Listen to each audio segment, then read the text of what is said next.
أعوذ بالله من الشيطان الرجيم بسم الله الرحمن الرحيم شهر رمضان الذي أنزل فيه القرآن هدى للناس وبينات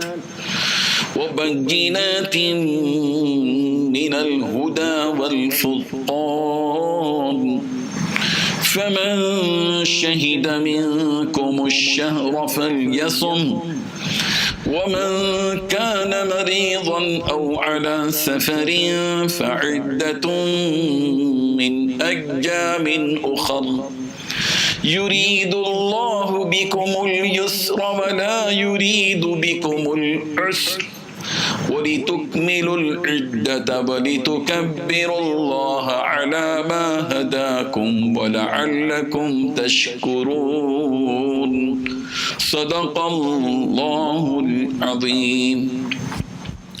حاضرین و ناظرین، یہ درس نمبر 118 ہے۔ سورہ بقرہ کی آیت نمبر 185 کی تلاوت کی گئی۔ الفاظ کے معنی پر غور کیجیے۔ شہر رمضان الذی، ماہ رمضان وہ مہینہ ہے کہ جس میں انزل فیہ، کہ جس میں نازل کیا گیا القرآن، قرآن مجید، ہدی للناس، جو قرآن مجید لوگوں کے لیے ہدایت ہے، وبینات من الہدی، اور ایسی روشن نشانیوں کا حامل ہے جو صحیح راستہ دکھاتی ہے، والفرقان، اور حق اور باطل کے درمیان فیصلہ کر دیتی ہے۔ فمن شہید منکم، فمن شہید، پس جو کوئی پائے، تم میں سے، الشہر، یہ مہینہ، فلیصم، پس اس کو چاہیے کہ روزہ رکھ لے، ومن کان مریضا، اور جو کوئی ہو بیمار، او علی سفر، یا سفر پر ہو، تو فعدۃ، پس وہ پوری کرے گنتی، من ایام اخر، دوسرے دنوں میں۔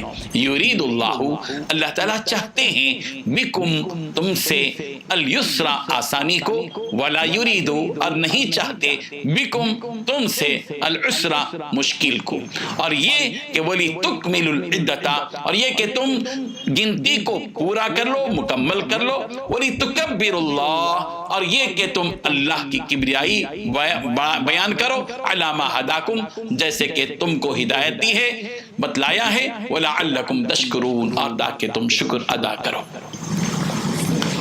پوری آیت کا ترجمہ یوں ہے، رمضان کا مہینہ وہ مہینہ ہے جس میں قرآن نازل کیا گیا، جو سراپا ہدایت اور ایسی روشن نشانیوں کا حامل ہے جو صحیح راستہ دکھاتی ہے اور حق اور باطل کے درمیان دو ٹوک فیصلہ کر دیتی ہے۔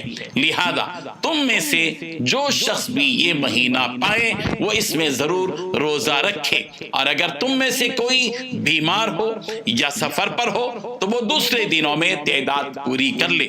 اللہ تمہارے ساتھ آسانی کا معاملہ کرنا چاہتا ہے اور تمہارے لیے مشکل پیدا کرنا نہیں چاہتا، تاکہ گنتی پوری کر لو، اور اللہ نے تمہیں جو راہ دکھائی اس پر اللہ کی تکبیر کہو، اور تاکہ تم شکر گزار بنو۔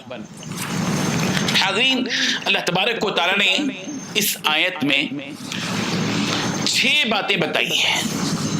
سب سے پہلی بات اللہ تبارک و تعالیٰ نے بتائی کہ یہ رمضان ہی کا مہینہ ہے، جس رمضان کے مہینے میں اللہ تبارک و تعالیٰ نے قرآن مجید کو نازل کیا۔ یعنی رمضان کا مہینہ وہ مہینہ ہے جس میں قرآن مجید نازل کیا گیا۔ اللہ تعالیٰ نے مختص کیا ہے رمضان کے اس مہینے کو، بلکہ منتخب کیا ہے اس مہینے کو قرآن مجید کے نزول کے لیے۔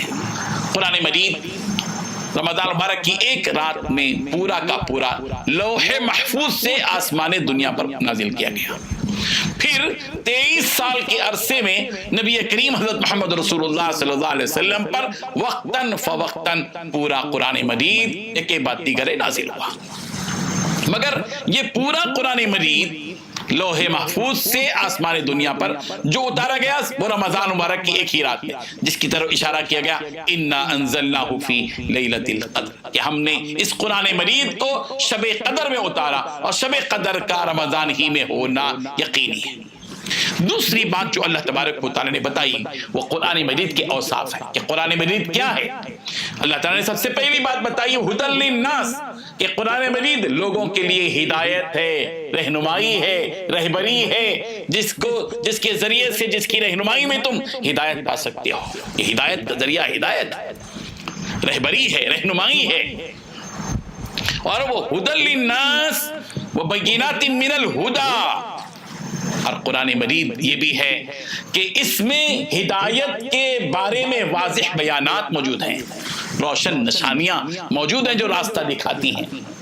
اور تیسری چیز قرآن مجید کا ایک وصف یہ ہے کہ والفرقان، کہ قرآن مجید حق اور باطل کے درمیان دو ٹوک فیصلہ کرتی ہے، یہ حق ہے، یہ باطل ہے، دودھ کا دودھ اور پانی کا پانی کر دیتی ہے یہ کتاب۔ اور تیسری بات اللہ نے جو بتائی وہ فمن شہد منکم الشہر فلیصم، تم میں سے جو کوئی رمضان کا مہینہ پائے، اب کوئی گنجائش نہیں ہے، اختیار اب نہیں، بس روزہ رکھنا ہی ہے۔ جو پچھلی آیت میں گنجائش دی گئی تھی کہ جو کوئی روزہ رکھنے طاقت رکھنے کے باوجود اگر روزہ نہ رکھے تو وہ ایک فدیہ دے دے، ایک مسکین کو کھانا کھلا دے، اب وہ گنجائش بالکل ختم کر دی گئی ہے۔ جو کوئی رمضان کا مہینہ پائے گا بس پر لازم ہوگا کہ وہ روزہ رکھے۔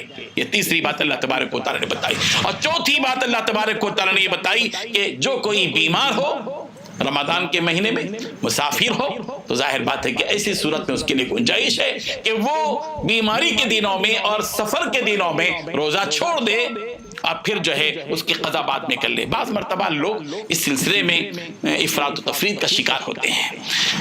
یہ کہ ایک آدمی رمضان میں روزہ نہیں رکھتا اور ایک آدمی روزہ رکھتا ہے، روزہ رکھنے والا روزہ نہ رکھنے والے کو جو بیمار ہے، واقعی بیمار ہے یا سفر میں ہے، اس کو گنہگار سمجھتا ہے، برا سمجھتا ہے۔ رمضان میں بیمار ہوئے تو کیا، روزہ رکھ لینا بھائی، سفر میں رہے تو کیا، رکھ لینا بھائی، میں تو بالکل نہیں چھوڑتا۔ ایسی باتیں نہیں کرنی چاہیے، یہ کوئی ایسی بات نہیں ہے۔ اللہ تعالیٰ نے جب اجازت دی ہے، رخصت دی ہے بیمار کو اور مسافر کو، تو جب اللہ نے رخصت دی ہے تو ہم کو کیا اختیار ہے کہ ہم اس کا مواخذہ کریں۔ یہ بات قابل غور ہے۔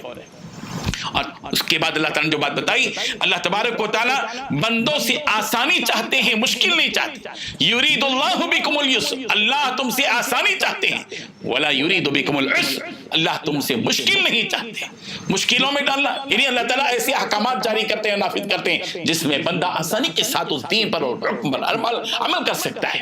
اللہ تعالیٰ ایسے احکامات نافذ نہیں کرتے جن احکامات کی وجہ سے آدمی کو مشکل پیش آئے، دشواری پیش آئے۔ یہ اللہ تبارک و تعالیٰ کی مہربانی، اس کا رحم اور اس کا کرم ہے۔ اور اس کے بعد جو چیز اللہ تبارک و تعالیٰ نے بتائی وَلِتُكَبِّرُوا اللَّهَ عَلَى مَا هَدَاكُمْ، یہاں اللہ تبارک و تعالیٰ نے بتائی کہ اللہ نے تمہیں جو راہ دکھائی ہے اس پر اللہ کی تکبیر کرو۔ اللہ تبارک و تعالیٰ نے تم کو رمضان جیسا مقدس اور پیارا مہینہ دیا، رخصتیں دی، گنجائشیں دی، آسانیاں دی۔ اللہ نے جو تمہارے اوپر انعام اور عنایت اور احسان کیا ہے، اس پر تم اللہ کی کبریائی اور بڑائی کو بیان کرو۔ اللہ اکبر، اور پھر اللہ کا شکر بھی ادا کرو، وَلَعَلَّكُمْ تَشْكُرُونَ، اور تاکہ تم شکر بھی ادا کرو۔ اللہ تعالی ہم سب کو عمل کی توفیق عطا فرمائے۔ وآخر دعوانا ان الحمد للہ رب العالمین۔ لا الہ الا اللہ، لا الہ